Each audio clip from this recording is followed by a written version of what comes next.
Hey everyone, welcome back. Tonight, we're stepping behind convent walls into a world of whispered secrets, hidden lovers, and vows broken as often as they were sworn. Because while the Middle Ages left behind glorious cathedrals and illuminated manuscripts, they also left behind court records, confessions, and letters that paint a far more complicated picture, especially when it comes to nuns. We're talking hidden pregnancies, forbidden rendezvous, escape tunnels, and even full-blown orgies cloaked in spiritual ecstasy. If you thought medieval convents were all prayer and piety, you might want to sit down for this one. But first, go ahead and like this video and subscribe if you actually enjoy deep dives like this. And let me know in the comments, where are you watching from and what time is it where you are? Always amazing to see where you're all tuning in from. Now dim the lights, maybe get cozy, and let's dig into the scandalous underbelly of medieval convent life. When a woman entered a convent in the Middle Ages, she was expected to leave the world behind. Her name, her jewelry, even her right to physical affection, gone. In theory, she became the bride of Christ. In practice, let's just say the marriage had some loopholes. The vow of chastity was strict. No touching, no flirting. Definitely no moonlit strolls through the cloistered garden with Brother Thomas from down the hill. But as any historian or tired bishop will tell you, vows are only as strong as the will to follow them. And in many convents, that was flexible. Some nuns treated chastity like a suggestion, locked behind stone walls for decades, surrounded only by other women, and the occasional handsome visiting priest. The lines got blurry. Some even argued affection didn't count if it wasn't intentional. Others invoked spiritual loopholes. If Christ was your husband, what harm was there in a little passion, mystical or otherwise? Especially if you recorded it in Latin. Reports from church officials sent to inspect these convents are full of delicately worded warnings, excessive familiarity between sisters, or unescorted male visitors near the orchard. Translated, someone was definitely misbehaving near the apples. Then there were convents that operated more like elite boarding schools. Wealthy families sent off their troublesome daughters, expecting the nuns to iron out their enthusiasm. Some convents tried, others didn't. They just prayed the bishop didn't drop by unannounced. Of course, many nuns were genuinely devout. They spent their days in prayer, study, and baking bread that could double as medieval armor. But others, they approached the vow of chastity the way modern people approach unlimited breadsticks. Yes, chastity was written in ink, sworn before God, and embroidered into the rule books. But behind those stone walls, rules were rewritten often, especially when it came to desire. And that brings us to the subject medieval chroniclers barely dared whisper about: pregnancy. Because you can sneak a lover through a side gate. You can even smuggle in a wheel of forbidden cheese. But a growing belly? That's a little harder to explain away. Still, convents tried. Pregnant nuns were not rare. They were inconvenient. Some claimed demonic possession. Others said it was a miracle, immaculate conception, which, in fairness, has biblical precedent. But when it happened 3 towns over and involved Brother Jacques, the choir director, people started raising eyebrows. One nun claimed she fell, literally, on a man. Hard to argue with physics. I suppose, when discovered, convents responded with panic. Pregnant nuns were sent on extended retreat or developed suspiciously sudden illnesses. If the baby was born, it was whisked away in the night. Sometimes to a foundling home, sometimes to a sympathetic relative, and sometimes, tragically, to darker fates. There are records of infants buried discreetly on convent grounds, their gravestones reading more like vague apologies and memorials. And the fathers? That's always the next question. Sometimes it was a traveling priest, sometimes a gardener. In one particularly juicy case, the accused was a wandering musician with a harp and an indecent smile. No further details were offered. Punishment depended heavily on class. A peasant-born nun might be exiled and disgraced. A noblewoman, she'd get a stern warning and a sabbatical. One abbess was caught with both a child and a lover and still kept her job. Apparently, HR worked a little differently back then. The church officially insisted these were isolated, tragic incidents. But the archives tell a different story. Parchment doesn't lie, especially when it's soaked in scandal. And here's where things get interesting. Love in the cloister wasn't just physical. It was literary. You see, medieval nuns knew how to write. Letters passed secretly between convent walls are filled with coded language, spiritual metaphors, and delicate Latin that could either be a prayer or a poetic seduction. Some nuns wrote what today we might call erotically charged theology. If Christ was their lover, they described his touching metaphors that had even church censors shifting in their seats.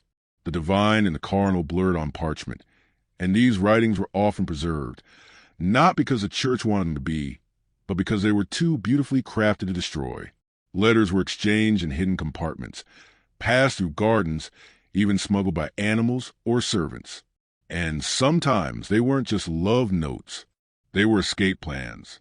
Yes, some nuns ran away, and more than a few succeeded. So, was every convent a secret den of sin? Of course not. Many were true centers of faith, scholarship, and discipline. But the myth of perfect chastity is just that, a myth.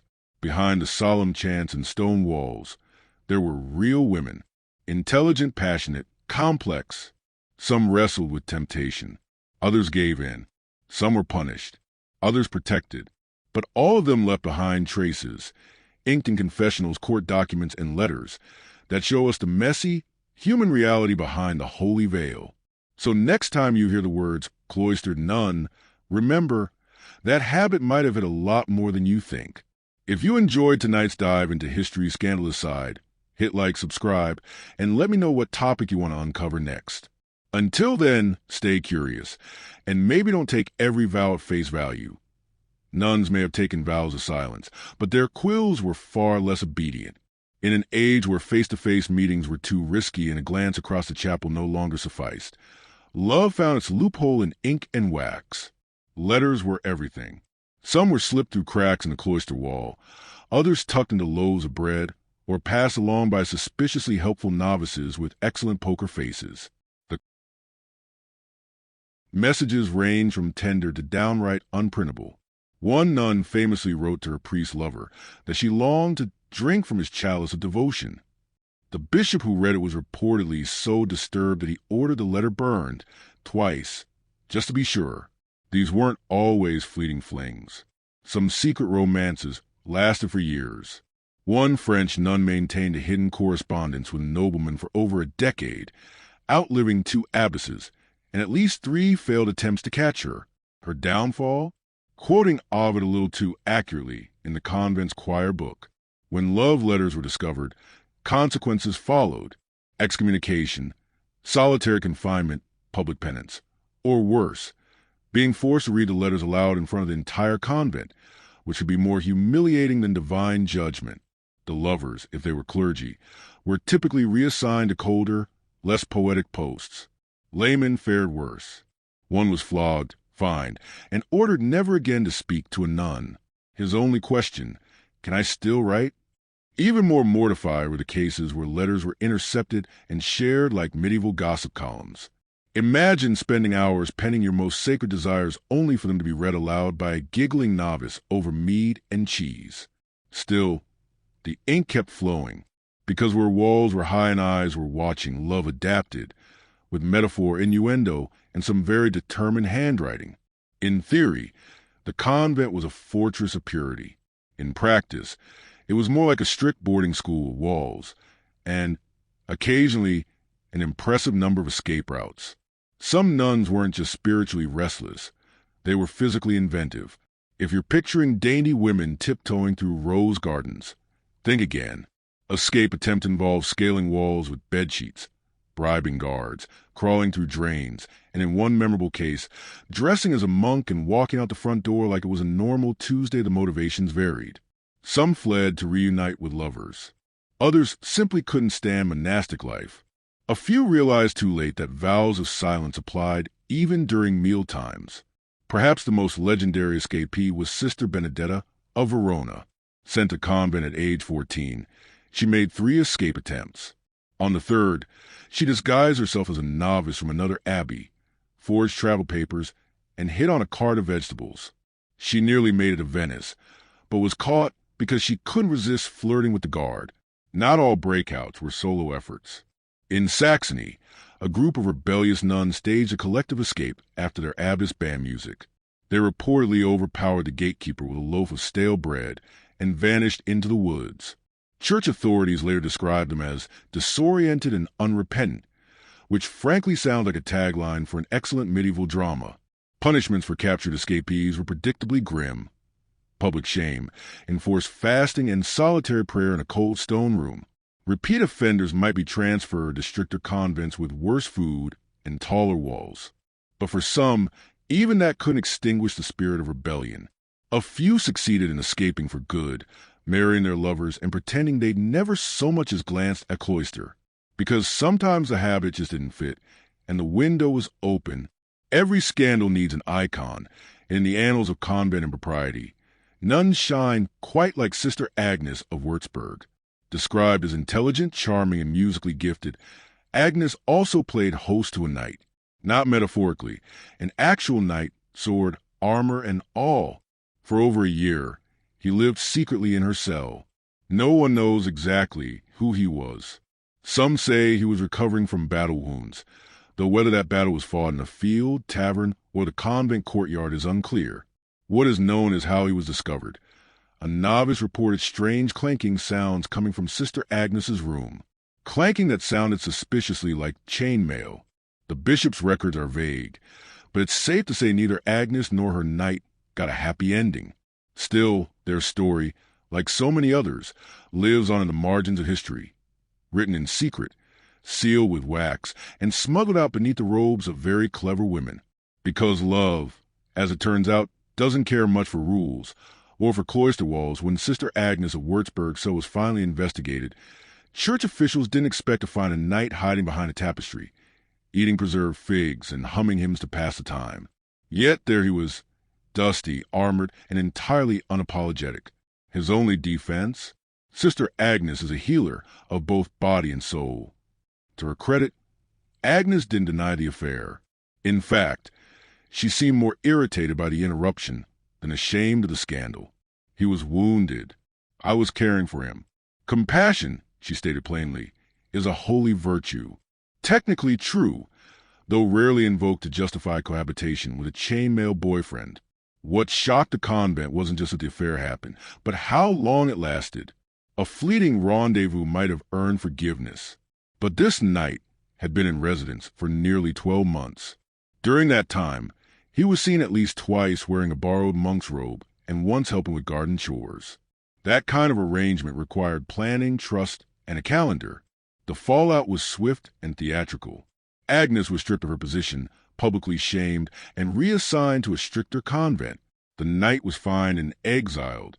One report drilling noted that he did not appear regretful, which is likely medieval shorthand for he smirked the whole time. As for Agnes, she didn't go quietly. She wrote a series of sharp, articulate letters protesting the church's hypocrisy, citing scripture and medical ethics in her defense. One line stood out to posterity. Asterisk, had I let him die, I'd be a sinner still. Asterisk, not every convent scandal involved secret lovers or hidden knights. Some took place in plain sight, louder, weirder, and accompanied by moans and weeping. Enter the mystic nun. In the Middle Ages, certain nuns claimed to experience intense, ecstatic religious visions. These were not your average serene meditations. These were trembling, eyes rolled back, writhing on the floor-style encounters with the divine. While some church officials called them holy, others quietly wondered why these visions sounded so enthusiastic. Take Sister Beatrix of the Low Countries, for example. She claimed Christ came to her nightly, not metaphorically but physically. Her writing spoke of divine embraces and union beyond the veil of flesh. At one point, she described herself as wedded to the Lamb, which might sound quaint, until she likened his presence to a fire that spread within and without.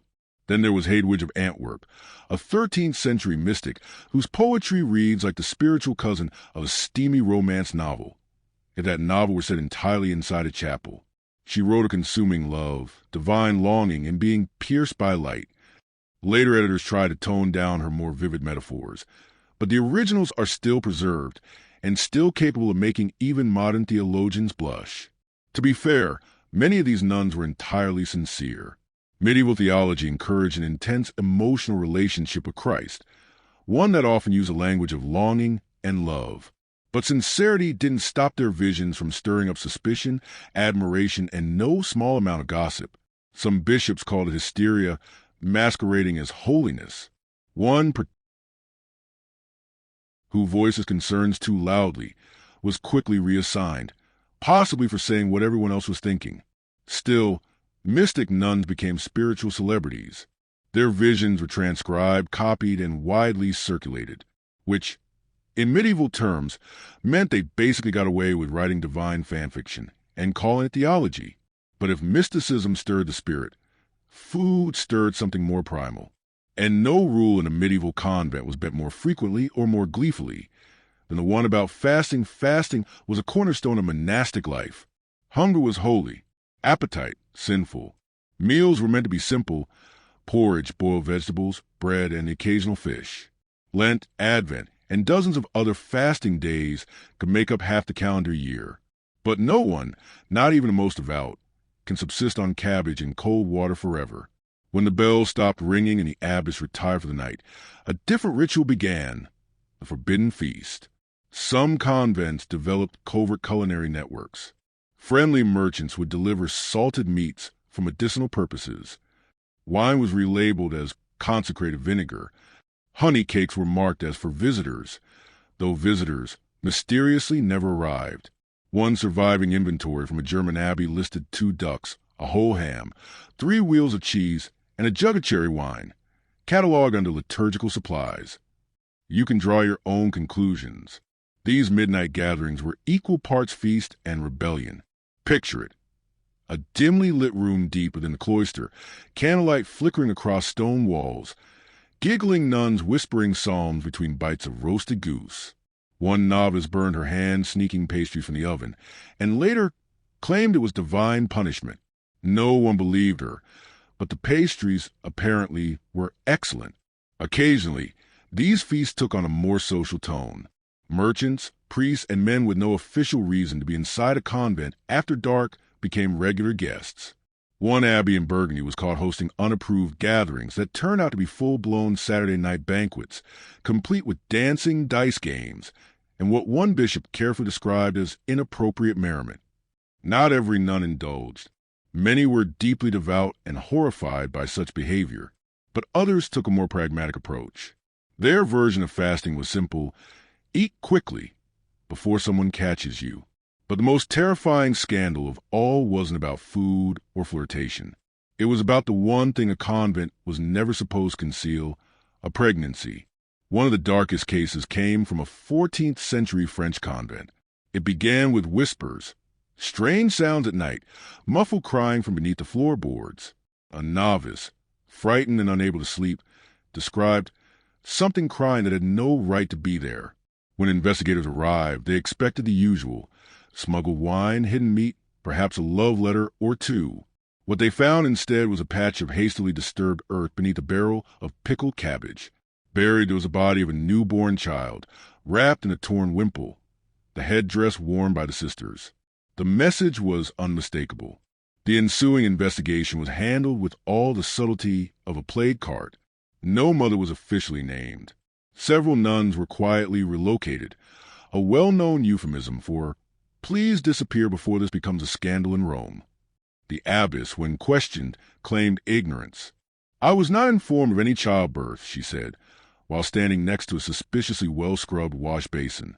She added, almost as an afterthought, that if a child was born in the convent, the mother must have arrived already pregnant. One of the oldest and least convincing lines in the Scandal Survival Handbook. This case wasn't unique. Across Europe, similar stories surfaced. Some nuns, faced with the impossible, left their infants at the doors of nearby monasteries. Others smuggled babies out to sympathetic families. And some, heartbreakingly, never made it that far. The church's response was a predictable mix of moral outrage and selective amnesia. Public shame for those who were caught, quiet reassignment for those who weren't, and above all, no questions asked once the doors closed. Because while the convent walls were meant to contain virtue, they often hid everything else: desire, rebellion, ecstasy, hunger, sorrow, and sometimes love secrets of cloister, scandal, sin, and silence in medieval convents in the shadowed corners of medieval Europe, where the sacred and the secret often brushed shoulders. The convent was more than just a house of prayer. It was a place of possibility. Officially, punishments for transgressions within its walls ranged from public penance to quiet transfers. But as long as the walls stayed high and the record stayed hidden, many stories of scandal, struggle, and silent rebellion were buried both literally and figuratively. Still, each time a cellar was repaved or a pantry reorganized, there lingered the faint possibility of discovery. A sliver of parchment, a bundle of letters, a tale the church had tried to forget. Among the more vivid entries in this hidden history is that of Sister Clara, a 15th century nun from Bologna. If there were a scale of things nuns were not supposed to do, abandoning one's vows to open a brothel, especially in the old convent building, would land somewhere between heresy and flinging a bishop from a tower. Clara, however, was never quite the cloistered type. Church records describe her as willful and frequently absent from vespers, which likely meant she skipped prayer to drink wine and spend time with someone named Marco. Her exit from the convent wasn't dramatic. She simply walked out and never returned. The drama came later, when local townspeople noticed the once quiet convent had become very popular with men who showed no particular interest in theology. Clara had transformed her former spiritual sanctuary into a thriving brothel, complete with women in reused habits and a menu of services that reportedly included confession experiences, the theological implications of which no one was keen to explore. The church was not amused. While prostitution itself was not especially rare, the optics of a nun-turned-madam operating from a sacred building were disastrous. Summoned to explain herself, Clara reportedly shrugged and said, "At least no one here pretends to be chaste." She was excommunicated, twice for emphasis, and the establishment was shut down. Clara herself was sent to a distant nunnery, a curious choice, though perhaps fitting in a poetic sense. Despite the church's efforts to erase her, the memory lingered. Locals nicknamed the former convent the Cloistered Delight, and for years her legend lived on in bawdy songs and street plays. Clara became, improbably, a folk heroine, the nun who left salvation for hospitality. But not all scandals required such flair. Some unfolded slowly, in whispered tones and incense-laced air, nowhere more quietly dangerous than in the confessional, meant as a solemn ritual of penitence. Confession for nuns was supposed to be an act of humility and spiritual cleansing, yet the setup, male priest, female penitent, private conversation, was ripe for abuse, and often abuse followed, and of the confessor scandal, a pattern of misconduct so frequent it verged on cliché. The formula was simple: one priest, many nuns, and a sacred space meant for vulnerability. While many priests took their responsibilities seriously, others used. The church didn't enjoy broadcasting its internal soap operas, but word always got out. Local taverns buzzed with phrases like, "Did you hear about the nun with the wine bill?" Or, "She brought her dowry and her boyfriend to court."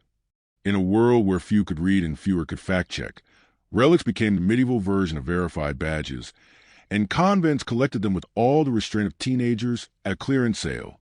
Holy bones, scraps of cloth, drops of saintly blood. These relics drew pilgrims' donations and prestige. For many nuns, relics were sacred connections to heaven. For others, they were reliable revenue streams. Take Abbess Euphemia of Thuringia, who claimed her convent housed a piece of Mary Magdalene's hairbrush. Not a splinter of the true cross, not a veil fragment, but a grooming tool for the most misunderstood woman in Scripture. Euphemia described it as heaven-scented and encouraged visiting pilgrims to kneel before it and leave coins. The bishop, on inspection, discovered it was almost certainly a comb from a local merchant and smelled faintly of rosemary and goat. In Bruges, a convent proudly displayed what it called a fingernail of St. Apollonia, patron saint of toothaches. Scholars later identified it as a sliver of cow horn. When questioned, the abbess insisted the miracle came not from the relic itself, but from faith in its idea, a bold theological pivot. Some nuns became relic artists. One claimed to have a handkerchief used by the Virgin Mary, still damp with tears centuries later. Another swore she owned a thorn from Christ's crown, despite her convent being located hundreds of miles from any known trade route. When asked how she acquired it, she simply smiled and said, "The Lord provides." To be fair, not all these relics were fakes. Some were genuinely ancient, mysterious, and possibly holy. But the sheer volume of relics claimed by European religious houses, including 6 skulls of John the Baptist and 3 navels of Christ, suggests that enthusiasm occasionally outpaced accuracy. Still, relics worked. Pilgrims came, coins clinked, and convents that couldn't attract visitors with sermons found that bones, real or not, made excellent marketing. Behind cloister walls, it wasn't all rosaries and repentance. Some nuns were quietly running soft power empires, conducting correspondence, managing land, and outmaneuvering bishops, all while pretending to care deeply about embroidery. These weren't average sisters. These were abbesses, often from noble families, and they understood a crucial truth about medieval life. Influence wasn't sinful if you called it stewardship.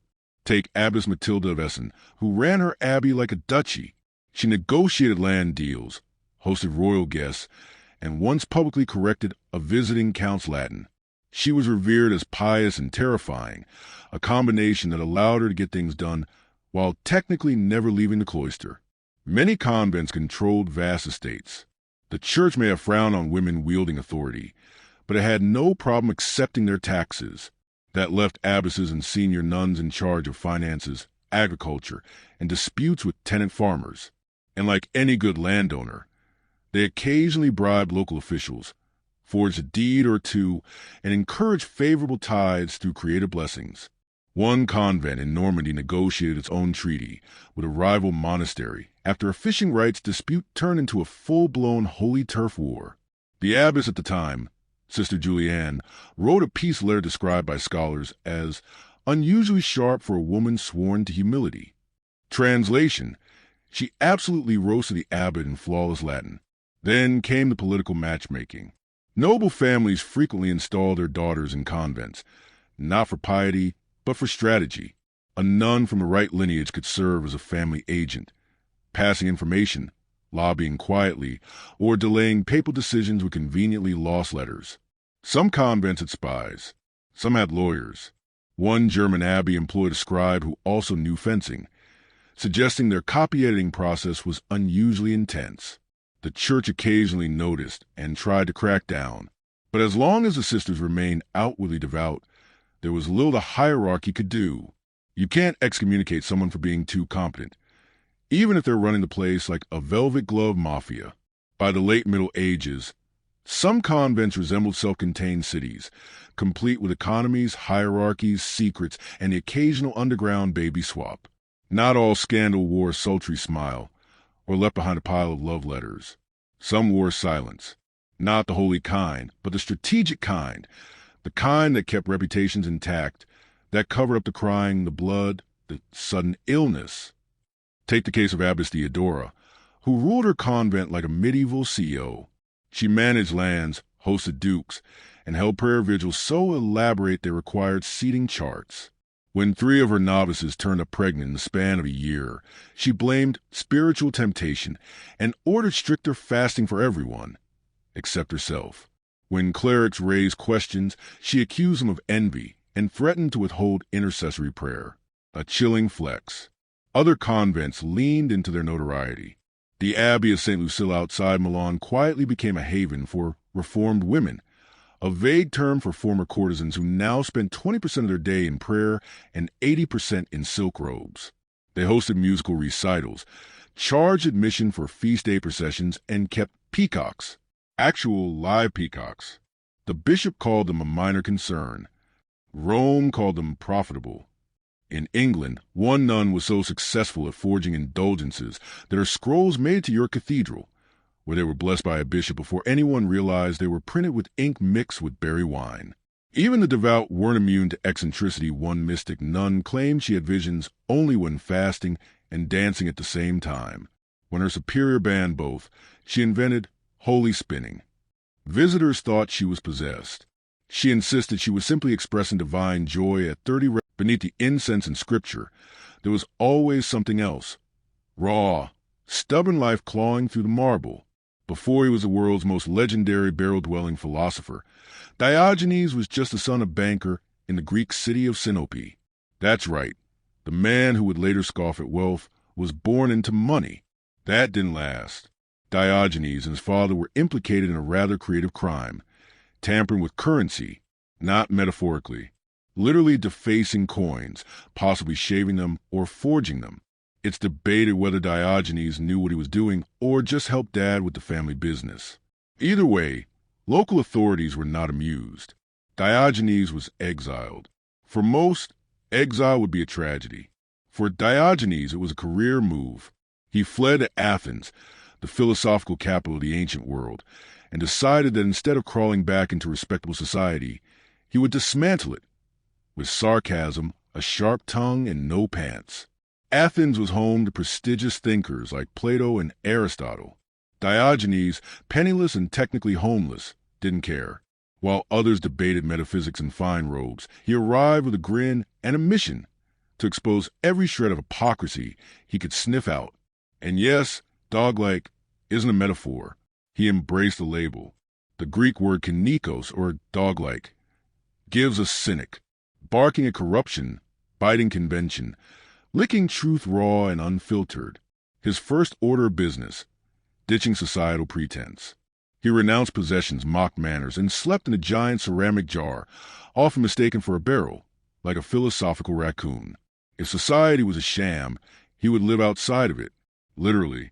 Diogenes believed that virtue came from living according to nature.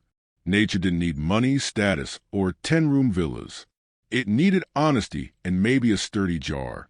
Where Plato built ideal worlds, Diogenes smashed the illusions of this one. He mocked Plato to his face. When Plato defined man as a featherless biped, Diogenes plucked a chicken and presented it shouting, "Behold, Plato's man." The joke landed so hard. Plato revised the definition to include with flat nails. Diogenes wasn't just trolling. He believed philosophers had become obsessed with abstraction and forgotten how to live with integrity. So he became a walking critique, heckling lectures, eating onions, relieving himself in public, and carrying a lamp by day claiming to search for an honest man. Athenians laughed nervously. Deep down, they knew he was right. Plato reportedly called him Socrates gone mad. Not entirely wrong. Like Socrates, Diogenes asked uncomfortable questions. Unlike Socrates, he didn't want a dialogue. He wanted a spectacle. And he was happy to play the clown if it exposed truth. He lived simply, owned only a cloak, a staff, and a cup, until he saw a child drink with cupped hands. He threw the cup away. A child has beaten me in simplicity. He called himself a dog because dogs live naturally, without shame, pretense, or obsession with status. That was the ideal, and he meant it. He didn't talk about rejecting wealth while secretly hoarding coins. He lived on scraps, bathed in rain, and slept beside stray animals. And then there was the lantern. "What are you doing?" people would ask. "Looking for an honest man," he'd mutter. The subtext? Good luck finding one. He became a full-time philosophical menace. A street art Socrates with fleas. And though he died as he lived, defiantly, perhaps in the sun, perhaps from infected food, his legacy burned on. Where Plato defined humanity, Diogenes questioned its soul. And in that light, even a jar could be a throne. He wasn't looking for anything. He wasn't even pretending to hope. That was a joke, and the whole point. Diogenes lived like a slap in the face to everyone who thought themselves virtuous, while quietly drowning in compromise. His daily existence wasn't survival. It was performance art, every crude gesture a philosophical lesson. When he was once caught masturbating in public, Diogenes reportedly quipped, "If only it were as easy to relieve hunger by rubbing my stomach." Crude? Absolutely. But for Diogenes, natural acts weren't shameful. Hypocrisy was. And let's be clear, Diogenes wasn't poor, because he had to be. He had offers, shelter, food, even patronage, from admirers rich enough to fund temples. He dodged them all like multi-level marketing schemes. Accepting charity, for him, was just swapping one leash for another. Diogenes wouldn't be tethered. Not by money, not by manners, and definitely not by society's nervous coughs when he relieved himself in public. He didn't live on the edge of society. He planted himself there like a thorn, sharp, uncomfortable, and impossible to ignore. If the rest of the world was busy polishing their masks, Diogenes was gleefully showing off his dirt. In a world obsessed with appearances, that was the most radical act of all, one of the most iconic encounters in all of ancient philosophy, perhaps in all of history, took place between the dirtiest man in Greece and the most powerful man on earth. Enter Alexander the Great, young, brilliant, terrifyingly ambitious, and followed everywhere by an ego large enough to need his own army. Alexander had heard the rumors. Here was a man who had nothing, wanted nothing, feared nothing, and yet commanded respect across the Greek world. Naturally, Alexander had to meet him. He found Diogenes sunbathing in his infamous jar, more like a giant ceramic barrel, lounging like a stray cat who just happened to be fluent in moral philosophy. The king of Macedon approached and said, "Is there anything I can do for you?" And Diogenes, without even sitting up, famously replied, "Yes, stand out of my sunlight." Mic drop. Alexander's entourage was horrified. This filthy man had just dismissed a ruler of the known world like he was an annoying street vendor. But Alexander? He was impressed. According to legend, he turned to his men and said, "If I were not Alexander, I would wish to be Diogenes." It's the kind of line history professors love to quote and YouTube comment sections love to misattribute, whether or not it happened. It captures the essence of Diogenes perfectly. In a world obsessed with power, he was untouchable because he wanted absolutely nothing. No palace, no army, no brand to protect. You can't bribe a man who sleeps in a barrel. You can't blackmail someone who begs for food. And you definitely can't impress someone who finds luxury laughable. That was Diogenes' ultimate rebellion. Not shouting in the streets, not urinating on statues, though he did that too, but stripping life down to its barest essentials and daring anyone to call him poor. In a single sentence, he reduced one of the greatest conquerors in history to a shadow blocking the sun. And unlike most philosophers, Diogenes didn't just preach that freedom. He lived it, so fully in fact, that even emperors felt small in his presence. Try impressing your friends after that. By this point, Diogenes had evolved from an eccentric crank into physical embodiment of an idea. Cynicism, not the watered-down version we use today to describe someone grumbling about politics. No, original cynicism was feral, raw, and probably had fleas. Diogenes believed society was rotting from the inside out because it was built on lies. Lies about happiness, about virtue, about success. People were obsessed with wealth, titles, appearances. They spent their lives climbing ladders that led nowhere and filling their minds with polished nonsense. Diogenes looked at all of that and said, "No thanks.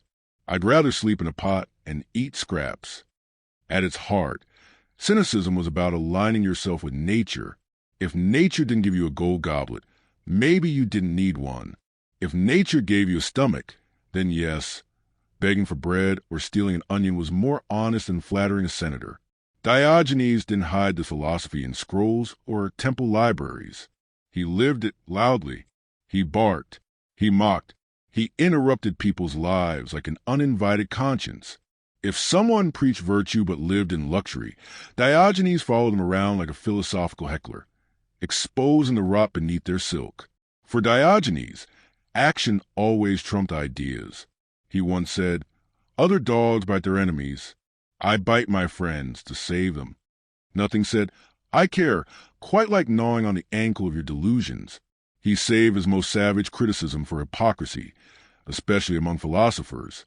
If a scholar claimed poverty was noble while sipping wine in a marble villa, Diogenes would hold up a mirror, metaphorically or otherwise. Upon seeing a lavish temple being built, he scoffed, "The gods must be blind if they need such a grand house."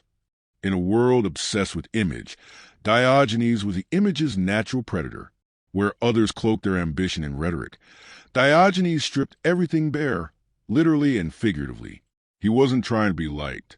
He was trying to wake people up. And if that meant barking like a dog or defiling a statue, so be it. Truth wasn't always polite. Depending on whom you asked, Diogenes was either a lunatic with bowel control issues or the only sane man in a city full of liars. Maybe both. He made a career of offending people. During a posh banquet, he wiped mud off his feet onto an expensive carpet and muttered, "Thus I trample on the pride of Plato." Not exactly RSVP behavior, but for Diogenes, it wasn't rudeness. It was protest against vanity, against hollow rituals, against people who wrapped themselves in ceremony just to feel important. He challenged everyone. Once, he watched a wealthy man donate to the poor just to be admired. Diogenes muttered, "That's not charity. That's investment." Another time, he saw a man get angry after being slapped and remarked, "Why be upset? It was just flesh striking flesh." This wasn't just philosophy. It was psychological judo. But Diogenes' real genius wasn't in what he said. It was in how he lived. His entire life was a critique. He flipped society upside down and waited to see what coins fell out. Unsurprisingly, people didn't always appreciate the free education. He was ridiculed, beaten, even arrested. But try arresting a man with no property, no reputation, and no shame. It's like trying to confiscate smoke. In one city, he was captured and sold into slavery. Unbothered, he told the auctioneer, "Sell me to a man who needs a master." Let that sink in. He was bought by a Corinthian named Xeniades, who didn't just take him home. He put him in charge of the household and let him educate his sons. Diogenes became a sarcastic live-in life coach. Somehow, he turned slavery into a TED Talk. Whether mocking kings or mentoring children, Diogenes was consistent. He questioned all authority, even the kind he accidentally acquired. If someone praised him too much, he reminded them he was just a dog, chasing truth and occasionally urinating on statues of gold. He was society's permanent splinter. The more you tried to ignore him, the deeper he stuck in your conscience.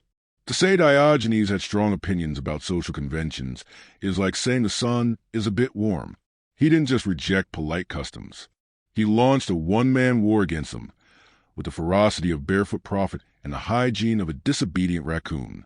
Bathing? Overrated. Dining etiquette? Pointless. Shame? A tool for cowards and hypocrites to hide behind. He believed societal norms weren't made to help people. They were invented to control them, to shame them into obedience, to preserve hierarchies and exclude the poor. So Diogenes lived in a way that rejected every single one. He walked barefoot on broken streets, even in winter. When asked why he didn't wear shoes, he replied, "If I needed shoes, I'd be more distressed about my life than my feet." He performed bodily functions in public, not out of ignorance, but with intent. These weren't accidents. They were statements. If something was natural and necessary, why should it be shameful? "Scold me for burping," he said, "but not for cheating your neighbor? Your moral compass is broken." Even begging was a form of resistance. Where most beggars appealed to guilt or pity, Diogenes treated the act like a moral experiment. If someone gave, fine. If not, also fine. Either way, he stayed honest and hungry. But Diogenes wasn't rebelling for rebellion's sake. His life was an experiment. How little does a person need to live well? Not just survive, but live well, with dignity, with freedom, with a sense of humor sharp enough to slice through the self-importance of kings and philosophers. By ignoring society's rules entirely, he exposed how absurd they really were. The more people insisted he behave normally, the more he doubled down. To Diogenes, civilized behavior was often just ritual dressed up as morality, empty habits to help people feel superior. In a world obsessed with masks, Diogenes was barefaced and probably barefoot, laughing in the sun, asking us why we weren't. Diogenes didn't leave behind memoirs, marble busts, or temples in his honor. He wouldn't have wanted them. If someone tried to build him a statue, he probably would have spat on it. His legacy lives not in what he built, but in what he demolished: illusions, pretensions, and egos. As for his death, like everything else about him, it's cloaked in stories that range from absurd to sublime. Some say he died from holding his breath, because life bored him. Others say it was an infected dog bite, irony included. Then there's a version where he simply lay down, said nothing, and didn't get back up. No dramatic curtain close. No final sermon. Just the world's loudest cynic slipping away, like even death didn't impress him. When asked how he wanted to be buried, Diogenes reportedly said, "Throw me outside the city wall and let the beasts have me." Shocked, someone asked if he wasn't worried about animals tearing him apart. Diogenes answered, "Not if you give me a stick to chase them away." "But you won't be able to use it," the man said. "Then why should I care what happens to me when I'm dead?" Diogenes, 1. Mortality, 0. Let others chase status and marble tombs. Diogenes left us something better, a challenge. Strip away the lies, drop the performance, and ask yourself the question he never stopped asking the world. What exactly do you really need? And if your answer involves shoes, a title, or a golden goblet, he'd like a word, preferably while sunbathing. The wisest lunatic in a powder keg on the plains in a world drowning in performance, filters, followers, and fortune. It's oddly comforting that one of philosophy's most enduring figures spent his life barking at people, sleeping in a barrel, and scolding Plato in public. Diogenes of Sinope, the original cynic, rejected everything society held dear: wealth, reputation, power, and propriety. And yet, over 2,000 years later, his legacy still bites at the heels of modern vanity. He lived like a stray dog, which is fitting. Cynic comes from the Greek kinikos, meaning dog-like. But Diogenes wasn't mad. He was mad at the right things: hypocrisy, pretension, and the hollow pageantry of public life. To the people of Athens, he was a scandal. To philosophers like Epictetus and Marcus Aurelius, he was a blueprint. The Stoics borrowed much from him, chiefly the idea that virtue and freedom aren't things you gain through possessions or prestige, but by needing almost nothing at all. Even today, in a culture obsessed with branding, he feels uncannily relevant. True freedom, he insisted, doesn't come from owning more. It comes from needing less. Dignity doesn't come from your title or your bank account. It comes from how you live when no one's watching. Or, in his case, when everyone's watching and you just don't care. He was shameless, yes, but only in the service of truth. And what a truth it was. Diogenes' life was a dare to the rest of us, a provocation that asked, what happens if you stop playing along? What if you abandon the chase for wealth, approval, or comfort? Strip away the performance, the curated identities, the polite lies. What's left? According to Diogenes, real freedom.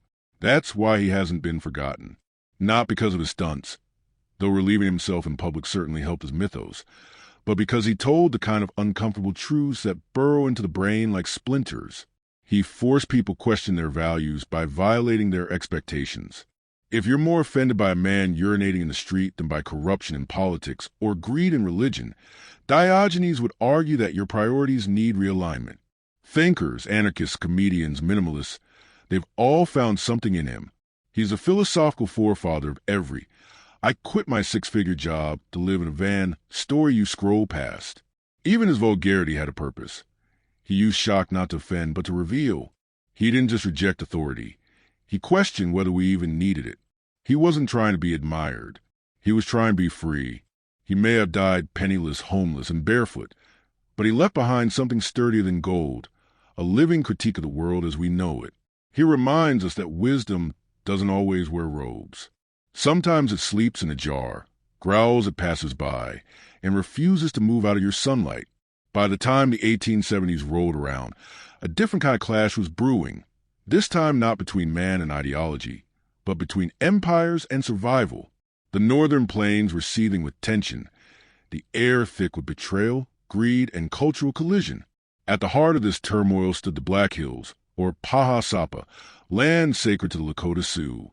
In 1868, the U.S. government had signed the Fort Laramie Treaty, recognizing the Black Hills as Lakota territory in perpetuity. But forever turned out to mean roughly 6 years. In 1874. Gold was discovered there by an expedition led by none other than George Armstrong Custer, Civil War hero, celebrity officer, and one-man publicity machine. Word of gold spread like fire, and soon thousands of prospectors poured into Black Hills, violating the treaty and desecrating sacred land. The government, instead of upholding its own agreement, tried to buy the land. The Lakota refused. This wasn't just about gold. It was about sovereignty, dignity, and the last stand for a way of life that was already vanishing under pressure from settlers, soldiers, and railroads. By late 1875, the U.S.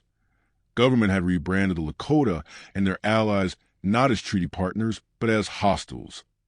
All indigenous groups were ordered onto reservations by January 31st, 1876. Those who didn't comply, many of whom never even received the message, were labeled enemies. But the plains weren't filled with passive tribes. What emerged instead was a loose but determined alliance of Lakota, Cheyenne, and Arapaho warriors, led by legendary figures like Sitting Bull and Crazy Horse. They weren't a formal army, but they were bound by something stronger than orders, a shared purpose to defend their people, their land, and their freedom. U.S. military planners, puffed up with confidence in their superior numbers and weapons, saw the tribes as disorganized. They couldn't have been more wrong. The warriors were fast, mobile, and intimately familiar with the terrain. And they were fighting for something the soldiers couldn't understand: survival on their own terms. The powder keg was lit. The fuse burned toward a singular, explosive moment: the Battle of the Little Bighorn. At the center of it all stood Custer. By 1876, he was more than just a man. He was a symbol. Dashing, controversial, and addicted to glory, he sported flowing blonde hair, custom uniforms, and a flair for drama that made him as much showman as soldier. Loved by newspapers and loathed by some of his peers, Custer had a gambler's instinct and a hunger for headlines. And he gambled big. When he led the 7th Cavalry into the Little Bighorn Valley, Custer believed he was attacking a scattered band of warriors. What he encountered instead was a massive, united force. His underestimation was catastrophic. Surrounded and outnumbered, Custer and over 200 of his men were wiped out in a matter of hours. It was a stunning victory for the Lakota and their allies, and a brief, bitter reminder that indigenous resistance could still burn bright, even as the machinery of empire closed in. The triumph at Little Bighorn would be short-lived, though. The U.S. would respond with overwhelming force. Within a year, the Lakota would be crushed, the Black Hills taken, and the sacred ground turned over to miners and settlers. Still, for that moment, as Custer fell and the flags of empire fluttered in retreat, something like Diogenes' spirit echoed across the plains, a defiant, unyielding rejection of illusion, of power unchecked, and a submission disguised as peace. Because whether you're yelling at statues in Athens or standing your ground in the shadow of the Black Hills, some truths are too raw, too stubborn, and too vital to be ignored after the Civil War. George Armstrong Custer found himself far from the parades and politics of Washington. Assigned to the western frontier as a lieutenant colonel in the 7th U.S. Cavalry, his new mission was enforcing federal Indian policy, a task that, increasingly, meant forcing Native American tribes onto reservations, peacefully if possible, violently if not. It was a grim and often brutal job, but Custer viewed it through a different lens, one of ambition.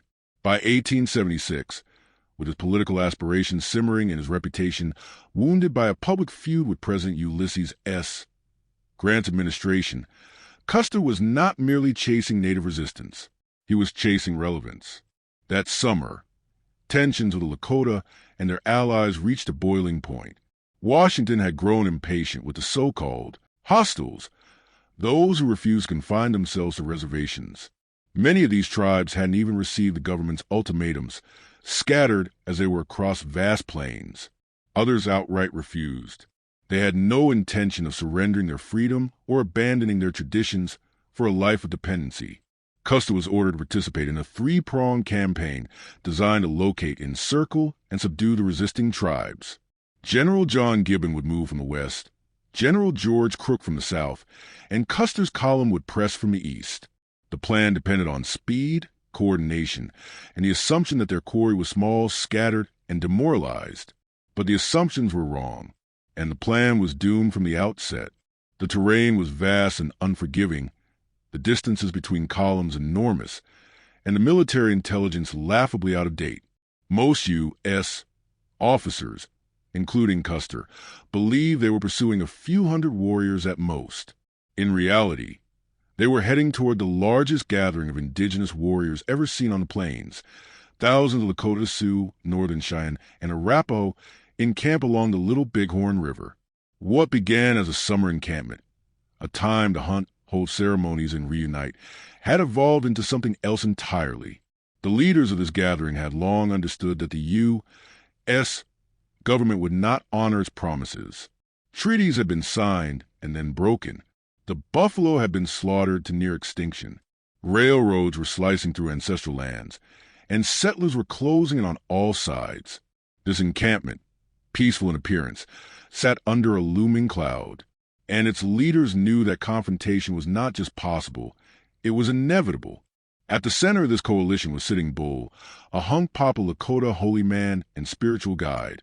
In the weeks leading up to the battle, he had conducted a sun dance, a grueling ceremony of pain, prayer, and prophecy. In a vision, he saw U.S. soldiers falling into his camp like grasshoppers from the sky, broken, defeated.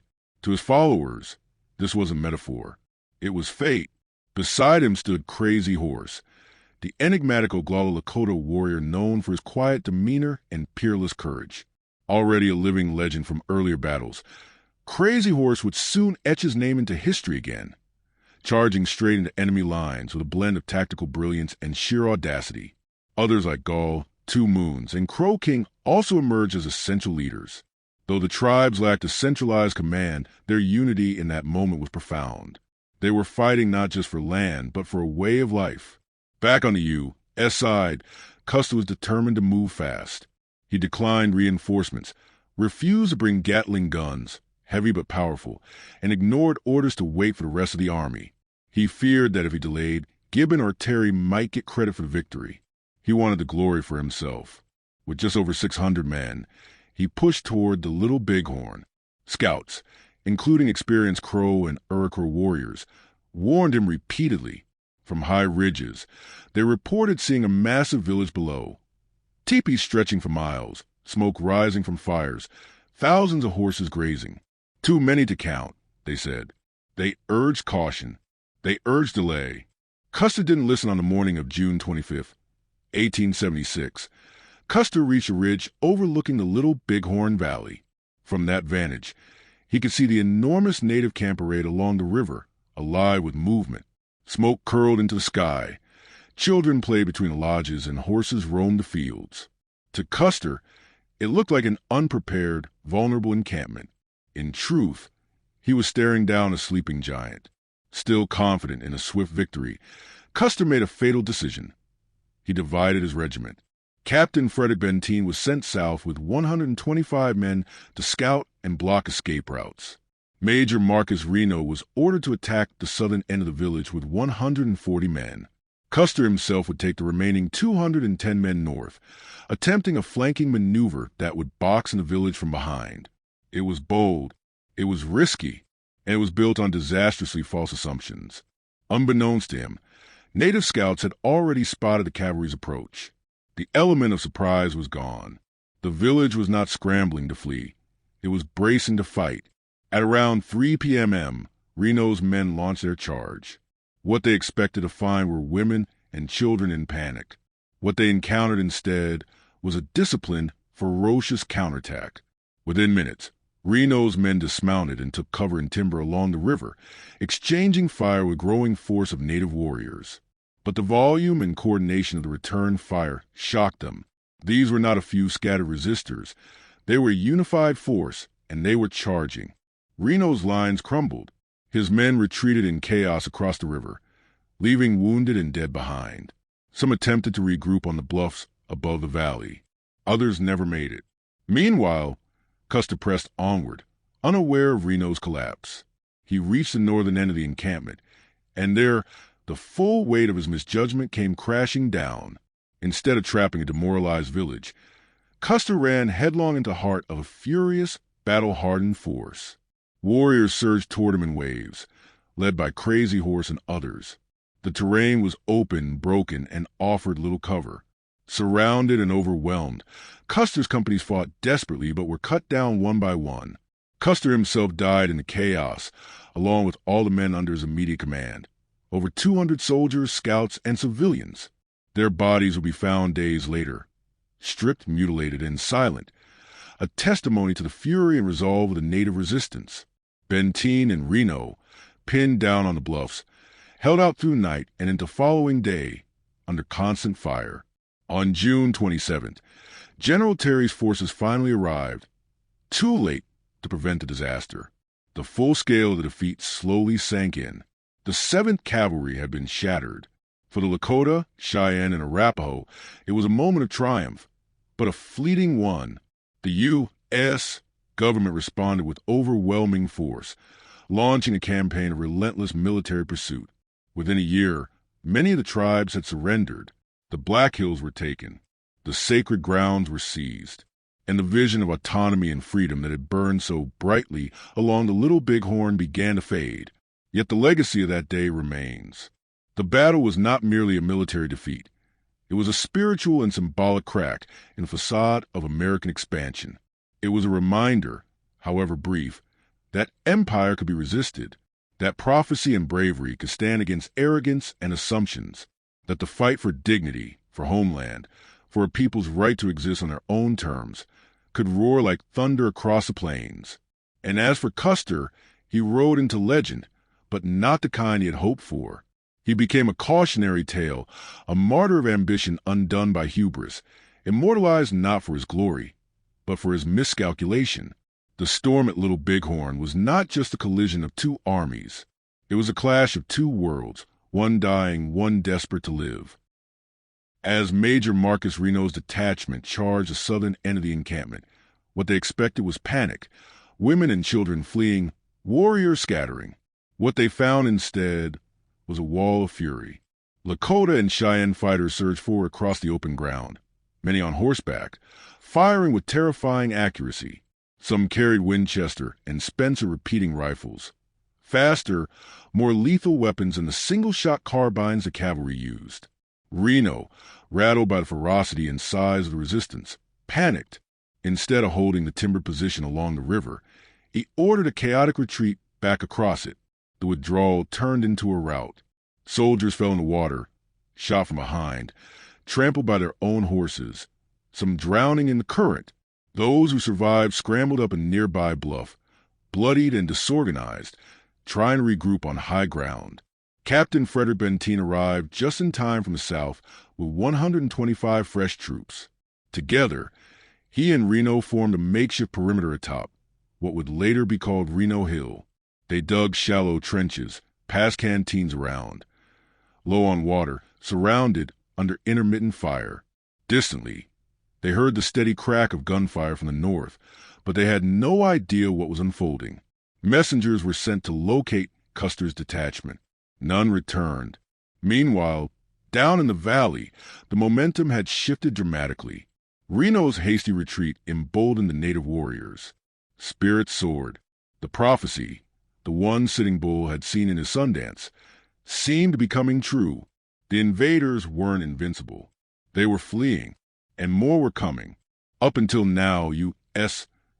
military campaigns on plains had followed a grimly predictable formula: swift cavalry strikes, overwhelming firepower, and little resistance. But this was different. These warriors were fighting on their own terms, fierce, fluid, unrelenting. While Reno clung to survival on his hilltop, still stunned by what had gone wrong, George Armstrong Custer and his 210-man detachment pressed northward, completely unaware that the framework for his attack had already disintegrated. Custer was still operating under the illusion that the encampment could be taken from multiple directions. His force, moving along the high ridges, hoped to strike the village's rear. But the warriors knew he was coming. By now, word of the U.S. troops had swept through the camp like wildfire. Lakota, Cheyenne, and Arapaho fighters, 100 strong, gathered in unison. The surprise was gone. The tactical advantage had flipped. Instead of finding a vulnerable village to flank, Custer found himself staring down a wave of mounted fighters. His detachment, stretched thin across the rolling hills, attempted to hold defensive positions. But the warriors came fast, swarming from multiple directions, using the terrain they knew intimately to encircle and divide the soldiers. The battle descended into chaos. The precise sequence of the final moments remains unclear. There were no survivors from Custer's immediate command. But what is certain is that the 7th Cavalry was overwhelmed within hours. The native forces, led by warriors like Crazy Horse and Gaul, combined bold tactics with brutal effectiveness. The cavalry's thin firing lines broke under pressure. Ammunition ran low. Communications collapsed. Some soldiers tried to make a last stand on what would become known as Last Stand Hill. They held their ground until the end. But it wasn't enough. Survivors from the native side described the final moments as fast and devastating. Soldiers died in clusters, others alone, some reportedly taking their own lives rather than be captured. Custer was found dead among a knot of bodies that included his brothers Tom and Boston, all of them shot multiple times. Nearly every man in his command was killed. Over 200 U.S. soldiers had been wiped out. For the Lakota, Cheyenne, and Arapaho, it was a staggering, emotional victory, but there was little celebration. Some accounts speak of silence, even mourning. The warriors had fought to protect their people, and they had won, but they knew what would come next. As dusk fell on June 25, 1876, the battlefield fell quiet. The ground was littered with broken weapons, dead horses, and fallen men. Custer's gamble had failed completely. His chase for glory had led to annihilation. And while the native forces had won the day, they understood that this triumph would bring down a terrible vengeance. News of the battle took days to reach the outside world. When relief troops finally arrived at the site on June 27th, they found a grim tableau. Soldiers' bodies lay stripped of uniforms and gear, part traditional warrior custom, meant to deprive enemies of honor. Some corpses had been mutilated. Others were left untouched, depending on tribal custom and the intensity of the fighting. What was undeniable was the scale of the disaster. The 7th Cavalry had been decimated. In Washington, D.C., and across the East Coast, the response was swift and furious. The American press labeled the event a massacre, casting Custer as a martyred hero and the native fighters as bloodthirsty savages. The broader context, the treaty violations, the influx of miners into the Black Hills, the blatant disregard for sovereign agreements, was conveniently omitted. In the court of public opinion, Custer's last stand became a rallying cry.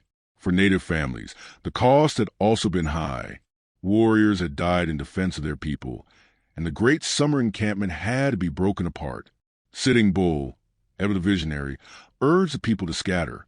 They abandoned the valley in small bands, moving quickly across the plains to avoid the retaliation they knew was coming. And it came. Reinforced, rearmed, and enraged, the U.S. Army returned with a vengeance. There were no more pretenses of peace. Treaties were shredded.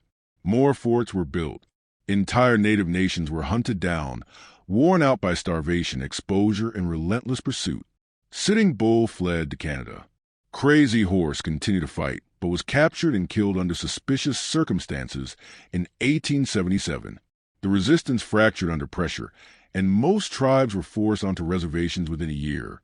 Still, for a brief moment on the banks of the Little Bighorn, the tide of westward expansion had faltered. The myth of manifest destiny had been challenged, not by a foreign empire, but by the very people it sought to erase. The victory at Little Bighorn became a symbol. For native nations, a hard-won moment of defiance. For the U.S. government, a humiliation that demanded retribution. And in American memory, the story was rewritten. Custer, reckless and vainglorious, was rebranded as a tragic hero, the bold commander who made a final stand. The complexities of his decisions, the hubris of his tactics, the illegitimacy of the campaign itself, all erased beneath layers of patriotic myth-making. In this new version of events, the native fighters were no longer defenders of their homes. They were aggressors. The war of survival they had waged was labeled a massacre.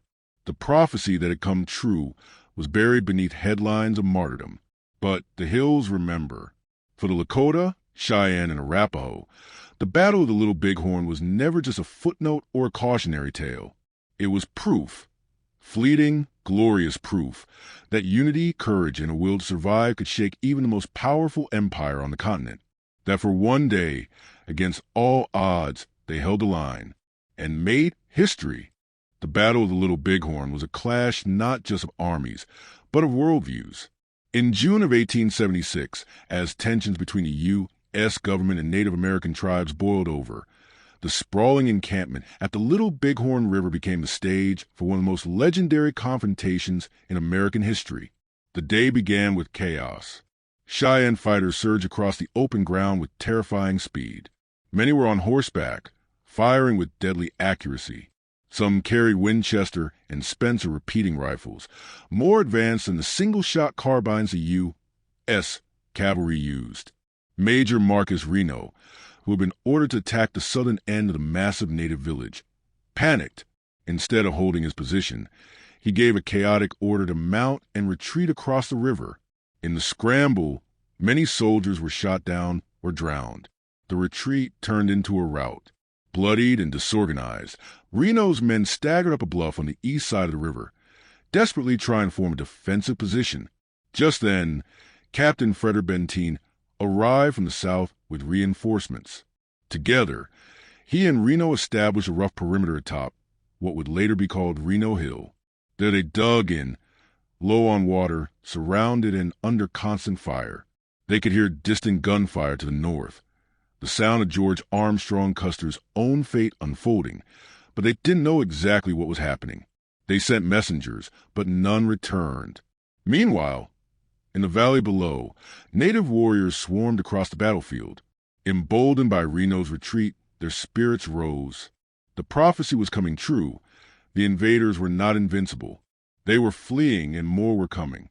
Until now, U.S. military campaigns on plains had been predictable. Native groups had learned to expect overwhelming force, fast strikes, and harsh retaliation. But this was different. The warriors were fighting on their own terms, mobile, determined, fueled by vision and rage. While Reno clung to life on the hilltop, unsure what had gone wrong, Custer was continuing his advance to the north, unaware that the entire tactical framework he relied on had already collapsed. The battle was no longer about strategy. It had become survival. Custer and his 210 men pressed northward, entirely unaware of the scale of the battle unfolding behind them. Still under the illusion that the village could be attacked from multiple directions, Custer's detachment moved along high ground, hoping to strike the village's rear. But the warriors knew he was coming. The alarm had fully spread through the massive encampment. Lakota, Cheyenne, and Arapaho warriors, 100 strong, surged toward Custer's column. Instead of finding women and children to capture, Custer found himself facing a tidal wave of mounted fighters. His troops were stretched thin along the ridgelines and hills, trying to hold defensive positions, but they were quickly surrounded. The precise sequence of the fight remains debated. There were no survivors from Custer's immediate command. But what is clear is that the 7th Cavalry was overwhelmed in a matter of hours. The native forces, led by warriors like Crazy Horse and Gall, outmaneuvered and outnumbered Custer's men. Their superior knowledge of the terrain and aggressive tactics shredded the cavalry's lines. The soldiers tried to make a stand on what would later be called Last Stand Hill. Surrounded, out of ammunition, and with no escape, they fell, some in small groups, some alone, some reportedly trying to shoot themselves rather than be captured. Native accounts described the battle as brutal and fast. It wasn't just a fight. It was a collapse. Custer was killed in the final moments, likely shot through the chest and head. He was found among a cluster of men, including his brothers Tom and Boston Custer.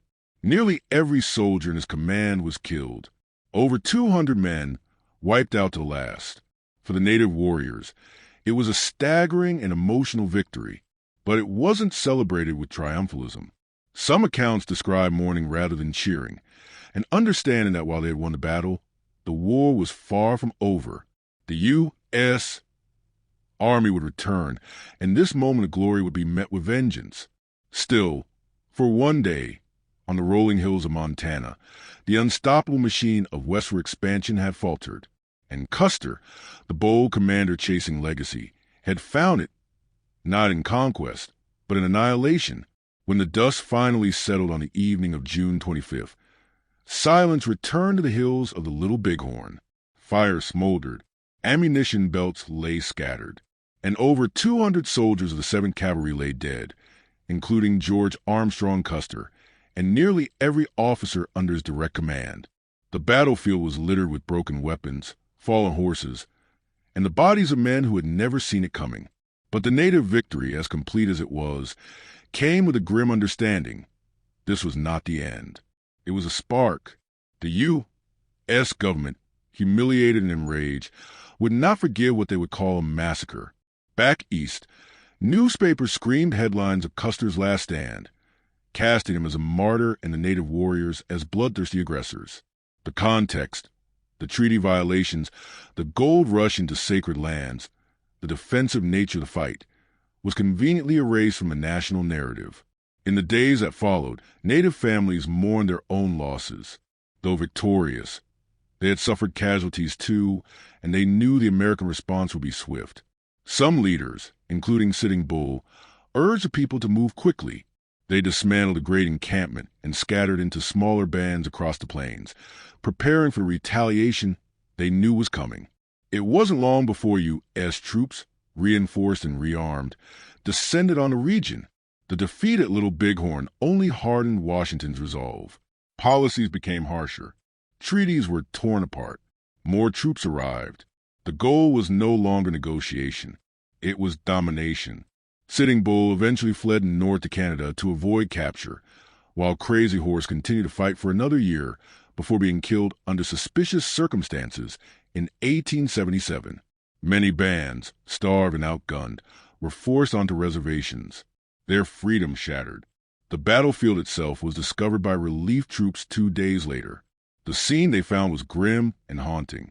Many soldiers had been stripped of their uniforms and equipment, a traditional warrior custom meant to deprive enemies of dignity. Some bodies were mutilated, others left untouched, depending on tribal customs and the intensity of the fighting. But no one could deny what had happened. Custer was gone. The 7th Cavalry was decimated, and for a fleeting moment, Native resistance had achieved the impossible. Among Native communities, the battle was remembered very differently. It was a moment of unity, bravery, and prophecy fulfilled. The great encampment at the Little Bighorn represented a final shining moment of freedom before the long shadow of reservation life closed in. For many, the battle became a point of pride, a testament to resistance and resilience. It proved that the indigenous peoples of the plains were not passive victims, but active defenders of their world. Yet the cost of that victory came swiftly. Within months, military campaigns intensified. The buffalo herds, already devastated, were targeted, deliberately to destroy the native food supply. Tribes were relentlessly pursued. By 1877, Crazy Horse was dead. Sitting Bull would survive longer, but even he would eventually be killed in 1890, days before the Wounded Knee Massacre, another tragic milestone in the erasure of native sovereignty. And so, the legacy of Little Bighorn became twofold, a source of inspiration and mourning. It exposed the cruelty of U.S. expansion, the broken promises, and the ferocity of a people who refused to be erased quietly. Today, the battlefield stands as a national memorial. For years, it honored only Custer and his men. But more recently, memorials have been added to honor the native warriors who fought and died there, not as villains, but as heroes defending their homelands. The hills remember both sides. The wind carries both songs. And the legacy of Little Bighorn still speaks, if you're willing to listen to more than one version of history. In the grand arc of American history, the Battle of the Little Bighorn stands out as one of those rare moments when the underdog didn't just fight back. They won. For a single day in 1876, native warriors held back the tide of an empire. They didn't win by numbers, technology, or wealth. They won with courage, unity, and an unshakable will to protect their way of life.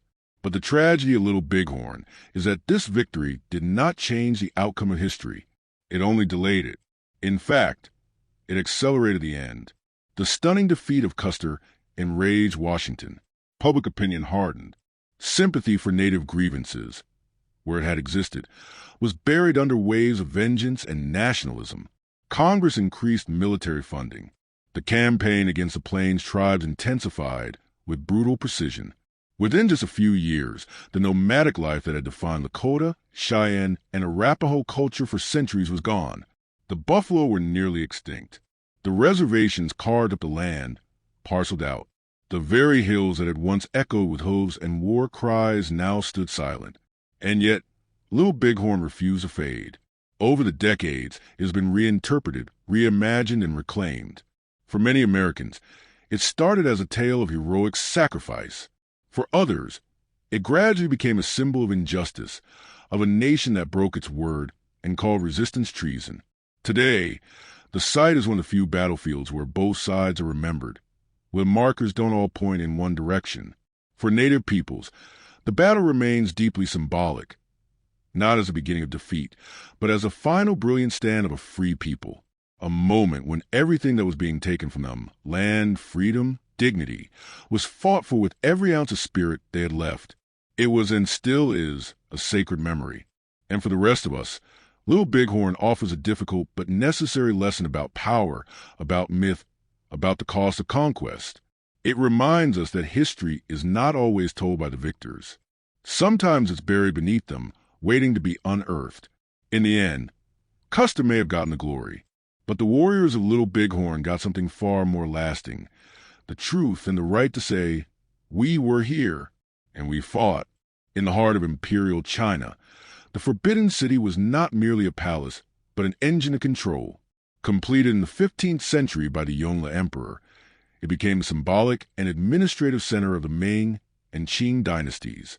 Its sprawling design, nearly 180 acres of walled seclusion, reflected not only imperial grandeur, but also profound desire for order, hierarchy, and psychological dominance. Behind the crimson walls and golden roofs, a world thrived or suffered, according to strict protocol and constant surveillance. One of the most influential yet enigmatic forces within this cloistered realm were the eunuchs. In a society where women were cloistered and men posed dynastic threats, eunuchs inhabited a peculiar middle ground. Unable to sire heirs, they were seen as politically safe and thus permitted intimate proximity to the emperor. Their early duties were simple: manage domestic affairs, carry messages, attend to the emperor's robes. But as emperors withdrew deeper into ritual and seclusion, particularly during the Ming and Qing periods, eunuchs stepped into the power vacuum. They became gatekeepers, filtering information and access to the throne, sometimes controlling state decisions outright. With proximity came power, and with power came corruption. Some eunuchs amassed vast wealth, silenced rivals, and manipulated imperial policy. Wei Zhongxian, a notorious figure of the late Ming dynasty, effectively governed the empire from behind silk screens. His enemies disappeared, his allies thrived, and entire ministries bowed to his whispers. Yet for all their influence, eunuchs were perpetually distrusted, often castrated as young boys from impoverished families. They endured brutal operations and years of menial labor. Even when they rose in rank, they were treated as expendable, tolerated, used, and blamed when imperial politics turned sour. Beyond political manipulation, the eunuchs held emotional power. They often served emperors from childhood, nurturing and protecting them, becoming surrogate fathers, mentors, and confidants. In the emperor's isolation, it was often the eunuchs who knew his mind, and occasionally exploited his loneliness. Deeper still within the Forbidden City lay the inner court, the emperor's private world. Here, politics took on a more intimate form. The inner court housed the empress, concubines, and imperial children. Divided into 3 palaces for the emperor and 6 residences for the women, it was far from a serene retreat. It was a crucible of jealousy, ambition, and power. The empress held ceremonial primacy, but real influence often lay with favored concubines. A glance from the emperor, a whispered rumor, or a pregnancy could elevate a woman to immense power or doom her to oblivion. The stakes were dynastic. Sons born within the inner court could change the empire's future. Palace maids, eunuchs, and senior consorts acted as messengers, gatekeepers, and spies. Survival meant mastering charm, discretion, and sometimes poison. Empress Dowager Cixi exemplified this rise. Beginning as a low-ranking concubine, she used wit and patience to become the de facto ruler of China for nearly 50 years. Her ascent began not in council halls, but in the silken labyrinth of the inner court. Ritual governed everything. Every bow, every incense offering, every step had cosmic weight. The emperor was not just a ruler, but the son of heaven, the divine intermediary between mortals and the celestial realm. Morning court sessions began at dawn with officials waiting silently at the Meridian Gate. They knelt, spoke only when prompted, and presented their memorials with rehearsed humility. Outside, they commanded armies. Inside, they were mere shadows. The winter solstice ceremony at the Temple of Heaven was one of the most sacred rituals. Its purpose, ensure harmony between heaven and earth. A misstep, a storm, a forgotten offering. These were not just omens, but signs the emperor's mandate might be in jeopardy. Ritual extended to every corner of life. Meals were tasted for poison and arranged with mathematical precision. Even changing a dish could cause ripples of panic throughout the palace hierarchy. The emperor's silence was itself a ritual. No one spoke unless addressed. No one met his gaze. Even his family bowed and retreated backwards. These rituals preserved legitimacy and continuity, but they also became chains. Over time, obsession with form paralyzed decision-making. While the world outside evolved, foreign powers advanced, internal rebellions brewed. Palace officials bickered over the correct number of ceremonial steps in a procession. The rituals that once ensured imperial authority now fossilized it, turning the Forbidden City into a beautiful but rigid mechanism, disconnected from the changing world. Beneath the lacquered beams, however, another reality thrived, a world of suspicion and surveillance. Though the walls were designed to keep enemies out, they could not contain the ambition within. Spying was not merely common. It was institutional. Eunuchs reported to rival eunuch factions. Concubines gathered intelligence through maids. Ministers were monitored, letters intercepted, conversations twisted into accusations. An idle comment could result in exile or execution. The emperor, for all his divine stature, often didn't know whom to trust. Paranoia was baked into the system. Some ministers ascended one day and vanished the next. Whole families were wiped out without trial. Suicide became the dignified exit for many. Eunuchs, again, played central roles, some loyal, others opportunistic. They maintained vast informant networks that resembled early secret police. The Forbidden City, for all its splendor, was a pressure cooker. Every whisper, glance, and gesture might be your downfall. And yet, the system endured for centuries. It adapted even as ossified.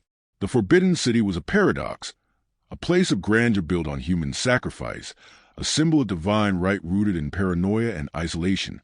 Its rituals created legitimacy, but also inertia. Its servants were both guardians and threats. Its emperor, the most powerful man in the land, was also its loneliest prisoner.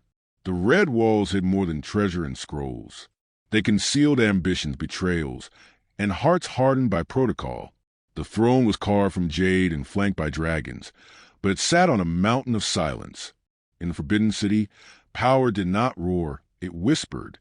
By the late Ming dynasty, eunuchs had become some of the most powerful figures in China, commanding influence that dwarfed even generals.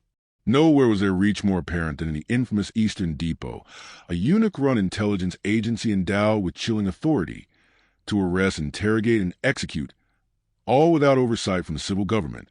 Torture was common, confessions extracted with pliers and pain, and palace whispers turned into death warrants. Court officials and scholars loathed the eunuch's power, but they were not above scheming themselves. The Forbidden City was not a sanctuary of harmony. It was a chessboard. Every marriage alliance, every promotion, every carefully worded memorial to the emperor was a move in a perilous, unending game. At times, the emperor was not even a player, merely a pawn. If he was young, sickly, or disinterested, the true strings were pulled by empress dowagers or cunning regents, smiling in daylight and striking by night. To survive in such a world demanded more than talent. One needed silence, memory, and a spider's sense of shifting allegiances. A single misstep, a look, a phrase, a misunderstood silence could be fatal.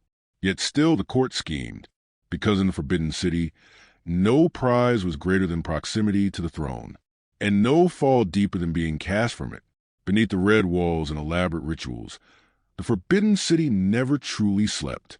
It watched, it waited, it outlived its makers. The Ming dynasty, which had constructed the grand complex in the early 15th century, ruled for nearly 3 centuries.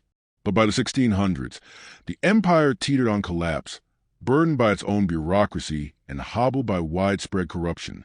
Outside the city, peasant uprisings and famine tore at the empire's seams. Inside, the court grew increasingly obsessed with ceremonial minutiae, while eunuchs filled power vacuums left by absent or weak emperors. In 1644, as rebel armies breached Beijing, the last Ming emperor hanged himself in a palace garden. His final note mourned his failures, but the walls of Forbidden City remained upright, awaiting their next master.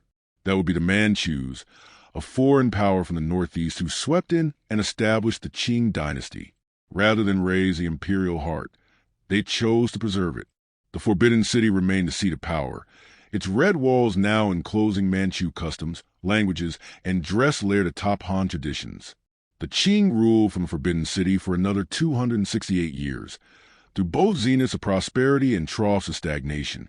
The 19th century saw the dynasty wither under the weight of Western imperialism, internal rebellion, and technological torpor.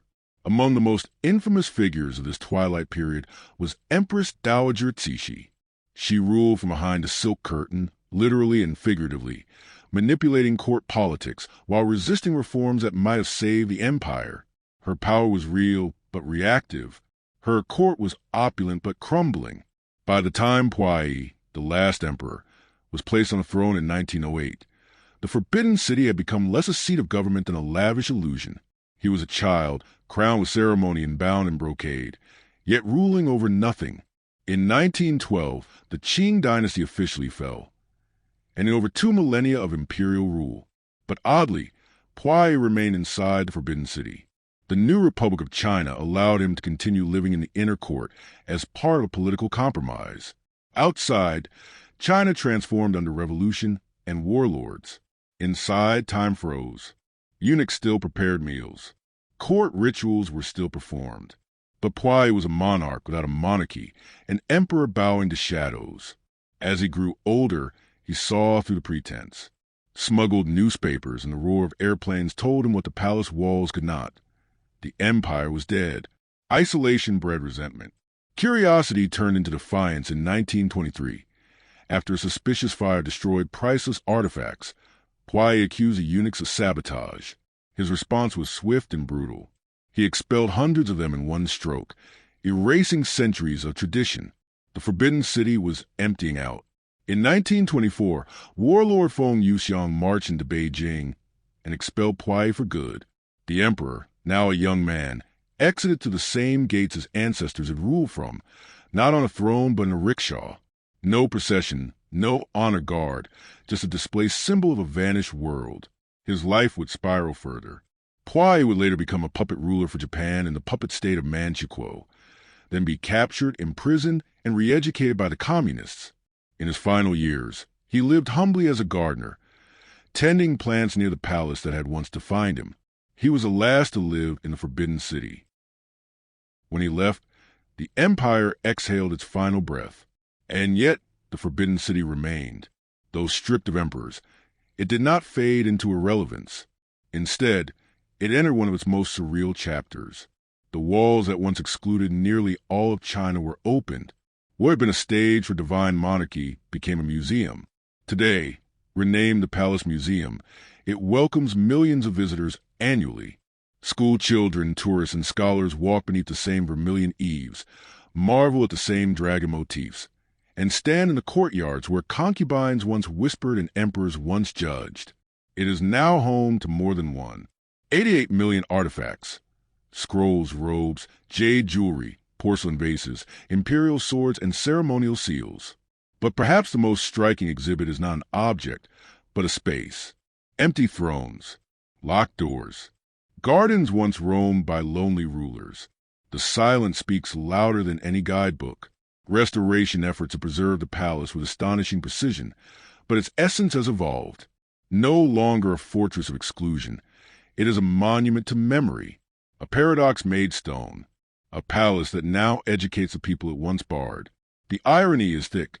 A complex built to house a single divine figure now exists for the masses. Still, the weight of the place remains. You feel it in the Hall of Supreme Harmony, where emperors once towered over kneeling courts. You feel it in the painted screens and moonlit corridors of the inner court, where politics wore perfume and whisper behind fans. You feel in the spaces between steps, where silence once meant survival. The Forbidden City is more than a relic. It is a mirror held up to China's history, reflecting grandeur, cruelty, order, and collapse. It reminds us that power, even when dressed in gold and ceremony, is always fleeting.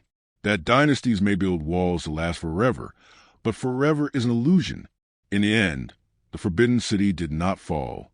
It adapted. Emperors came and went. Armies surged and disappeared. But the palace remained, watching, waiting, enduring. It is no longer a seat of power. It is something more lasting, a witness to everything that followed.